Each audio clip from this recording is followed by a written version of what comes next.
shift in what you focus on. Because whatever you focus on, it grows.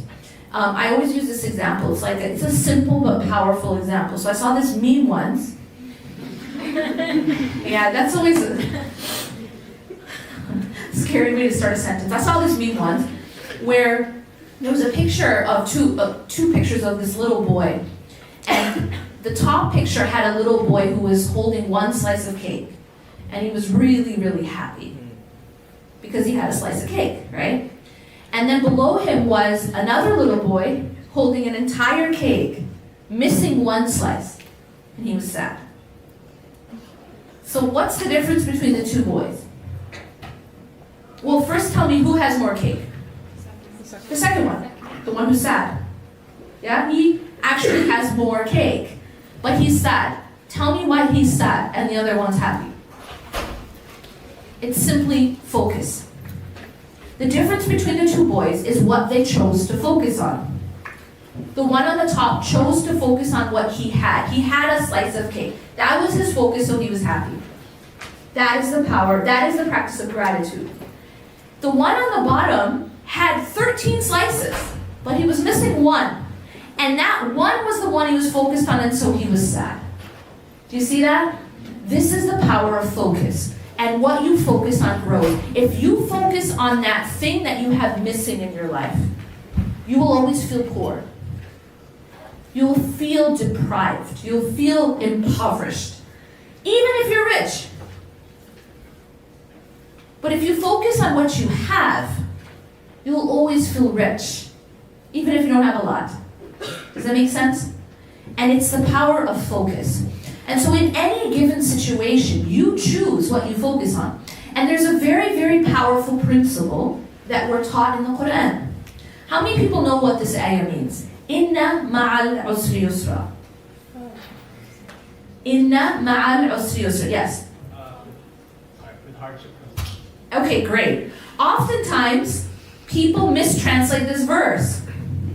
And they say that it means after hardship comes ease. You've heard that a lot, right? Yeah. This ayah, and there's another ayah in the Quran which talks about after hardship, but this ayah says, Inna ma'al usri yusra, which means with, and I'm going to emphasize the word with. With hardship comes ease. That's very, the with here is very important. Because what it indicates is this. See, a lot of people feel like life is kind of all bad or all good. You ever fall into that? You feel like, you know what, I got good times and I got bad times, right? And right now, it's bad times. But that's actually a myth. It's not true. You never have all good or all bad. No one does. That's not the nature of the world. The nature of the world is that at every given moment, there is both good and bad. That at every given moment, there is both difficulty and ease at the same time. Yes, you may have challenges. But at the same exact moment that you have challenges, you also have blessings. Blessings don't wait. You know what I mean? It's never all bad. And so what happens is that what changes our experience is what we choose to focus on. When you think for a moment, just think within yourself about the hardest time in your life. Maybe it's now. Maybe it was something else in the past. If you reflect on that time, if you bring that to mind, it might have been extremely difficult, but at the same time, did you have health? Did you have safety? Did you have family? Did you have, wealth? Did you have, peace of? There was one thing in your life, or maybe 5 things in your life that were difficult, but there were countless other blessings at the same time. And what happens is that what changes how we experience any moment is which we choose to focus on. Inna ma'al usri yusra. With the hardship is the ease. So am I going to choose to focus on the hardship, or am I going to choose to focus on the ease? And this is actually transformational. What you choose to focus on in any given situation. Because what you focus on grows. There's another powerful principle, and that is that Allah subhanahu wa ta'ala says, وَإِذْ تَأَذَّنَ رَبُّكُمْ لَإِن شَكَرْتُمْ لَأَزِيدَنَّكُمْ. This is the other powerful principle. That if you are thankful, if you are grateful, Allah says, I will increase you. And now this is again the power of gratitude, is that when you're grateful for something, you get more. You know the fastest way to increase your blessings, the best way to protect your blessings is to be grateful for them. And it works the other way around too. You know the fastest way to lose a blessing? Anyone know? Take it for granted. The fastest way to lose any good thing is to take it for granted. And this works, I mean, this is a divine principle. This also works with human beings, isn't it? Right? When you take someone for granted, suppose someone is really, really kind to you, really generous, and you just keep taking it for granted, what ends up happening? Does that increase that behavior or decrease it? When you take someone for granted, it decreases that good behavior. That good thing that you're taking for granted, it makes it decrease. Whereas when you show appreciation for someone who's kind or generous, what does that do to the behavior? Anyone? It increases it, right? The best way to motivate behavior is to just appreciate it. And this is how it works as a divine principle. If we are thankful, if we are grateful, Allah increases us. There's something else I want to point out about this ayah. Inna ma'al usri yusra. So we said the first part I wanted to emphasize was the ma'a, right? The with. That they happen at the same time. Don't ever think that things are all bad. They're never going to be all bad. It's impossible because it's not the nature of dunya. It's not the nature of life. Allah always gives ease at the same time as hardship. The other point I want to make about these ayats, Inna ma'al usri yusra, is that Allah subhanahu wa ta'ala says, and this is linguistically, it's a linguistic miracle, but it also gives us this meaning, is that the word for difficulty is singular in this verse. So there's one difficulty, and the word for ease is plural. So do you see the other lesson here? Is that it's not one-to-one, okay? It isn't like God is giving you, for every hardship, there's only one ease. It doesn't work like that. For every one hardship, there's plural, many eases. And so our blessings are more than our hardships. Dhikr. You know what dhikr is? Can anyone just define this word? Remembrance. The reason, see, I want everyone to reflect for a moment. You know, people, a lot of times from other faiths, they find out we pray 5 times a day, they're like, that's a lot. You know what I mean? Like, that's a lot. I thought I was religious and I pray before bed, you know? Oh, like I pray on Sunday or something, and that's religious. 5 times, and that's just the fard, right? That's without any sunnah prayers. So if you reflect on that for a second, why do we pray 5 times a day? And by the way, it used to be 50. How many people know this? If you actually study, you find that when the commandment first came, it was 50 times. And then Allah subhanahu wa ta'ala reduced it to 5. So what do I want you to do? I want you to think about why would that be the case? Why? There's a reason why our Creator told us to pray 5 times a day, and he spread out those prayers throughout the day. They could have all been before bed, right? Or all in the morning before we got busy with our day.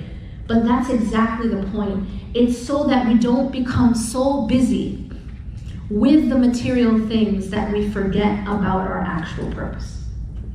Does that make sense? It is a reminder that is designed in the prescription. It's designed to make us stay focused. And so the fact that you were saying, you know, sometimes you get off track or you get focused on, that's human nature. And that's why Allah has told us to pray 5 times a day. That prayer is to remind us, it's a remembrance, it's dhikr. It's to remind us, it's to recalibrate, it's to reorient us, what? To our ultimate purpose. Our ultimate purpose. Now let me come back to what is our ultimate purpose. What is our ultimate purpose? Allah tells us, وَمَا خَلَقْتُ الْجِنَّ وَالْإِنسِ إِلَّا لِيَعْبُدُونَ. This is a very profound ayah, and I can't do it justice. But generally or roughly translated, it means Allah says that we have not created jinn and humans for any other purpose except to know, worship, love God. Ubudiyya. Now, ubudiyya, I can't only translate it as worship, because it is not just worship in the ritualistic sense. That's not what it means. Ubudiyya is when you, if I were to translate ubudiyya, one way to translate it, it's enslaving ourselves to God so that we can become free. See, it seems like a contradiction, right? That's why it's like when you say you're a slave of God, a lot of people think of slave because the word slave is a very negative word, right? It has a very negative connotation. Yes, being a slave to anything other than the Creator is a negative thing. In fact, it's oppressive. It's oppression. It is the worst kind of oppression, to enslave yourself to anything other than God. But to enslave yourself to God, to become a abd of Allah, to become a slave of Allah, is the only way to actually become free. That's deep. Do you know why? I'll answer that question by telling you something. One of the companions of the Prophet, or it might have been a tabi'i, he came to one of the towns, and he said, I have come to free you from the slavery to the slave and bring you to the slavery of the Lord of the slave. So what is he saying? He's saying, I'm coming to free you. Here's the thing, every single one of us is a slave. Every single one of us is a slave to something. Everyone's a slave to something. Some people are slaves to their desires. Some people are slaves to another person. Some people are slaves to money. Some people are slaves to power. Some people are slaves to, image, how they appear in front of people. A lot of people are slaves to what other people think. Have you heard of that? But what are people gonna say?